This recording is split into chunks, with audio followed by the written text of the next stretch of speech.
ഇത് മാസ് മോട്ടോഴ്സിനാണ്, നമ്മുടെ Honda deo ആണ്, BS6 മോഡൽ വണ്ടി. നമുക്ക് ജനറൽ സർവീസായിട്ട് നമ്മൾ കയറ്റിയിട്ടുണ്ട് കേട്ടോ. ജനറൽ സർവീസിൻ്റെ ഭാഗമായിട്ട് നമ്മൾ അതിൻ്റെ ബ്രേക്ക്, ക്ലച്ചിൻ്റെ ഭാഗമൊക്കെ ചെക്ക് ചെയ്യാനുണ്ട്. ബ്രേക്ക് ലൈനറൊക്കെ നമ്മൾ നോക്കുന്ന സമയത്ത് ഉണ്ടല്ലോ, അതുമേ അത്യാവശ്യം ഉപയോഗിക്കാനുണ്ട്. ഈ സർവീസും കൂടി നമുക്ക് യൂസ് ചെയ്യാം. ഏകദേശം നമുക്കൊരു പകുതിയോളം ആയിട്ടുള്ളൂ. ലൈനർ നമുക്ക് അഡ്ജസ്റ്റ് ചെയ്ത് ഒരു പകുതിയോളം ആയിട്ടുള്ളൂ. പരമാവധി ഉപയോഗിക്കാം കേട്ടോ. പിന്നെ എയർ ഫിൽറ്ററിൻ്റെ കണ്ടീഷൻ നമ്മൾ ചെക്ക് ചെയ്യുമ്പോൾ എയർ ഫിൽറ്റർ മോശമൊന്നുമില്ല, നല്ല ഫിൽറ്ററാണ്. ഹോണ്ടയുടെ കമ്പനി ഫിൽറ്ററാണ്, ഒറിജിനൽ ഫിൽറ്റർ തന്നെ കിടക്കണം ഹോണ്ടയുടെ. കാര്യമായിട്ടുള്ള പൊടി കാര്യങ്ങളൊന്നുമില്ല. അപ്പോൾ ജസ്റ്റ് ഒന്ന് തുടച്ച് ക്ലീൻ ആക്കിയിട്ട് നമുക്കൊന്ന് റീസെറ്റ് ചെയ്തെടുക്കാം.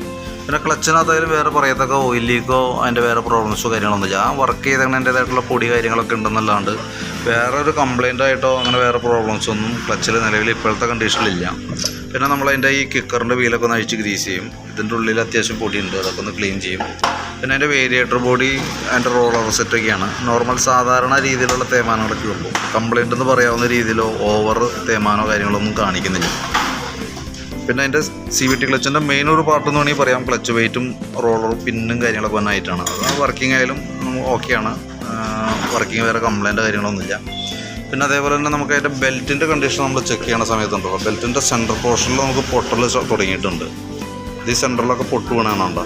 അപ്പോൾ അത് ശരിക്കും പറഞ്ഞാൽ കഴിഞ്ഞ സർവീസിൽ നമുക്ക് ഉണ്ടായി കാണണം, പക്ഷേ ഇതൊരല്പം കൂടുതലായിട്ട് കണ്ടുണ്ട്. അപ്പോൾ അത് നമുക്ക് ശരിക്കും 30,000 കിലോമീറ്ററിൽ ഓടിയിട്ടുണ്ട് വണ്ടി. അപ്പോൾ നമുക്ക് ശരിക്കും മാറേണ്ട ഒരു ടൈമാണ്. അപ്പോൾ മാറ്റിയിടണമാണ് ഏറ്റവും സേഫ് കേട്ടോ. കാരണം എന്താ വെച്ചാൽ നമുക്ക് ഒരു പീരീഡ് കഴിഞ്ഞു, ഇനിയിപ്പോൾ ഓൾറെഡി ഇനി നമ്മൾ ഇട്ടുകൊണ്ട് ഓടിച്ചുകൊണ്ട് കിടക്കുന്നത് റിസ്ക്കാണ്. വണ്ടി ഓടുമെന്ന് വെച്ചാൽ ഓടും, പക്ഷേ എന്ന് വെച്ചാൽ ഈ എപ്പോൾ വേണമെങ്കിലും നമുക്കതൊരു ക്രാക്ക് പൊട്ടുള്ള കാര്യങ്ങളൊക്കെ വന്നു കഴിഞ്ഞാൽ ഒരു കട്ടങ്ങൾ പൊളിഞ്ഞ് വന്ന ഭാഗ്യത്തെ പെട്ടെന്ന് പോകാനുള്ള സാധ്യതയുണ്ട്. അപ്പോൾ നിലവിൽ പറയുന്നതും പ്രകാരം വെച്ച് നോക്കുമ്പോൾ അത് മാറേണ്ട സമയമാണ്. പിന്നെ അതേപോലെ തന്നെ എഞ്ചിൻ ഓയിൽ നമ്മൾ ചേഞ്ച് ചെയ്യുന്നുണ്ട്, മാറുന്നുണ്ട്. പിന്നെ ബാറ്ററിയുടെ കണ്ടീഷൻ നമ്മൾ നോക്കുന്നുണ്ട്. ബാറ്ററി നമുക്കിത് ഇരിക്കുന്നത് ആംബ്രോണിൻ്റെ ബാറ്ററിയാണ്, വലിയ പഴക്കമില്ലാത്ത ബാറ്ററിയാണ് കേട്ടോ. അപ്പോൾ 12 വോൾട്ടിൻ്റെ 2023 മോഡലാണ് ഇരിക്കുന്നത്. പുതിയ ബാറ്ററിയാണ്, എന്നാൽ പോലും നമ്മൾ ബാറ്ററി ടെസ്റ്റും കൂടി നടത്തുന്നുണ്ട് കൂട്ടത്തിലൂടെ. വോൾട്ട് ചെക്ക് ചെയ്യുമ്പോൾ 12.96 വരെ വേണം മാക്സിമം നമുക്ക് അതിൻ്റെ പവർ വോൾട്ട് കിട്ടുന്നുണ്ട്. അപ്പോൾ നമ്മൾ ബാറ്ററി ടെസ്റ്റ് മോഡിലേക്ക് കൊടുത്തിട്ടുണ്ട്. അപ്പോൾ കംപ്ലയിൻസോ അങ്ങനെ എന്തെങ്കിലും ഉണ്ടെങ്കിൽ കൃത്യമായിട്ടൊരു ഹിസ്റ്ററി കാണിക്കും. ഇതിപ്പോൾ ഓക്കെയാണ്, വേറെ യാതൊരു കംപ്ലയിൻറ്റും ഇല്ല. പിന്നെ നമുക്കത് കഴിയുമ്പോഴത്തേക്ക് നമ്മൾ ഫ്രണ്ട്, ഇപ്പോൾ ബാക്ക് വീൽ അഴിച്ച് നിർത്തിയാണെന്നാണ് ഫ്രണ്ടും കൂടി നമ്മൾ അഴിക്കും. ഫ്രണ്ട് ബ്രേക്കൊക്കെ നമ്മളൊന്ന് ക്ലിയർ ചെയ്ത് റീസെറ്റ് ചെയ്യും. പിന്നെ അതേപോലെ തന്നെ ടയറിൻ്റെ കണ്ടീഷൻ നോക്കുമ്പോൾ ഇപ്പോൾ ടയർ ആവറേജ് ഉണ്ട് കേട്ടോ. നമുക്ക് ഫ്രണ്ട് സൈഡ് ഏറെക്കുറെ ഒരു തേയ്മാനത്തിലേക്ക് എത്തി തുടങ്ങിയിട്ടുണ്ട്. പക്ഷേ ഇതിൻ്റെ ശരിക്കും സ്കൂട്ടർ മോഡൽ വണ്ടിയുടെ റൈറ്റ് സൈഡായിരിക്കും കൂടുതൽ തേയ്മാനം വരാം. അത് പൊതുവെ അങ്ങനെയാണ്. പക്ഷേ ഇതിന് വേറെ വെട്ടിത്തേലോ കാര്യങ്ങളോ നിലവിൽ പ്രശ്നങ്ങളൊന്നുമില്ല. മാക്സിമം ഉപയോഗിക്കാൻ കിട്ടിയിട്ടുണ്ടല്ലേ. പിന്നെ അതേപോലെ തന്നെ നിലവിൽ അതിൻ്റെ പ്ലഗ്, എയർ ഫിൽറ്റർ മാറ്റിയ കൂട്ടത്തിൽ കൂടെ പ്ലഗും മാറ്റിയിട്ടാണ്. അതുകൊണ്ട് തന്നെ വേറെ പ്രശ്നങ്ങളൊന്നുമില്ല, പക്കയാണ്. കാരണം ഫയറിങ്ങും കറക്റ്റാണ്. അപ്പോൾ കറക്റ്റായിട്ട് ആ പീരീഡിൽ സർവീസ് കാര്യങ്ങൾ ചെയ്തു പോയാൽ വണ്ടിക്ക് മെയിൻ്റനൻസ് കുറഞ്ഞിരിക്കും. അതാണ് അതിൻ്റെ കാര്യം. കാരണം എന്ന് വെച്ചാൽ ഇത്രയും ഓടിയിട്ടും അതിൻ്റെ പ്ലഗിനകത്ത് കാര്യമായിട്ടുള്ളൊരു പ്രോബ്ലംസ് കാണുന്നില്ല. അതായത് കാർബണിൻ്റെ കണ്ടൻ്റ് കാര്യങ്ങളൊന്നും കാണുന്നില്ല. ശരിക്കും നമുക്ക് ഡീകാർബണൈസിങ് ഒക്കെ വന്നത് ഒരു 30,000 കിലോമീറ്ററിലൊക്കെയാണ് കേട്ടോ. അപ്പോൾ അതിൻ്റേതായിട്ടുള്ള യാതൊരു പ്രശ്നങ്ങളൊന്നും കാണുന്നില്ല. മാക്സിമം ഉപയോഗിക്കുക. അതിനുശേഷം നമുക്ക് എന്തെങ്കിലും ഒരു പ്രോബ്ലം എന്തെങ്കിലുമൊക്കെ കാണിക്കുന്നേക്കാളും മുമ്പ് നമുക്കൊന്ന് അഴിച്ച് ക്ലിയർ ചെയ്ത് പോകണം.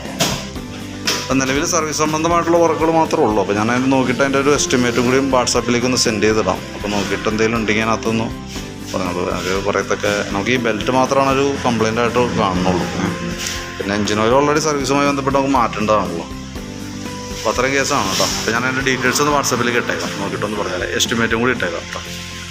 പിന്നെ നമുക്ക് അതിനകത്ത് പറയാൻ വിട്ടൊരു കേസുണ്ട്. നിലവിൽ അതിൻ്റെ ബാക്ക് ടയർ ഉണ്ടല്ലോ, മാക്സിമം ഉപയോഗിച്ച് കഴിഞ്ഞിട്ടുണ്ട് കേട്ടോ. ഈ സെൻട്രൽ ലൈനാണ് അതിൻ്റെ ശരിക്കും ഇൻഡിക്കേഷൻ മാർക്ക് എന്ന് പറയുന്നത്. അത് മാക്സിമം അതിനോട് ചേർന്ന് വന്നിട്ടുണ്ട്, ഫുള്ള് തീർന്നിട്ടുണ്ട്. ഈ സൈഡിലെ കട്ട നോക്കണ്ട, ഈ സെൻട്രലിലാണ് അതിൻ്റെ മാർക്കിങ് വരാം. അപ്പോൾ അത് നിലവിൽ തീർന്ന് നിൽക്കണേ. ഓക്കെ, അപ്പോൾ അത് മാറ്റണമെന്നുണ്ടെങ്കിൽ നോക്കിയിട്ടൊന്ന് പറഞ്ഞേരെ. ഞാനിപ്പോൾ അതനുസരിച്ച് ഞാൻ വിളിക്കാം, എൻ്റെ ഡീറ്റെയിൽസ് പറയാൻ വേണ്ടിയിട്ട് വിളിക്കാം. അപ്പോൾ ടയറിൻ്റെ കേസ് നമ്മളിപ്പോൾ എസ്റ്റിമേറ്റിൽ പെടുത്തുന്നില്ല. അതിന് ശേഷം വേണമെന്നുണ്ടെങ്കിൽ പറഞ്ഞാൽ മതി. അപ്പോൾ നമുക്കതനുസരിച്ച് ടയറിൻ്റെ കേസ് ചെയ്യാം കേട്ടോ. നമുക്ക് ഈ മോഡൽ കട്ടയെന്ന് കമ്പനി വന്ന മോഡലാണ് ഏറ്റവും ബെറ്റർ കേട്ടോ. ഇതിപ്പോൾ ഈ മോഡൽ കട്ടയൊക്കെ ചൂസ് ചെയ്യാണ്ടിരിക്കുന്നതാണ് നല്ലത്. കമ്പനി വന്ന മോഡൽ ഡിസൈനാണ്, സാപ്പർ എന്നാണ് അതിന് പറയുക. ആ ഡിസൈനാണ് എപ്പോഴും നമുക്ക് വണ്ടിക്ക് ഉപയോഗിക്കാനും മാക്സിമം ലൈഫ് കിട്ടാനും വണ്ടി കംഫർട്ടായിട്ട് ഓടിക്കാനൊക്കെ നല്ലത് ആ മോഡലാണ്. ഓക്കെ, അപ്പോൾ അത് ഇപ്പോൾ മാറ്റണമെന്നില്ലെങ്കിൽ പോലും ഉപയോഗിക്കുമ്പോൾ മാറ്റണ സമയത്ത് അത് യൂസ് ചെയ്യാൻ നോക്കാം കേട്ടോ.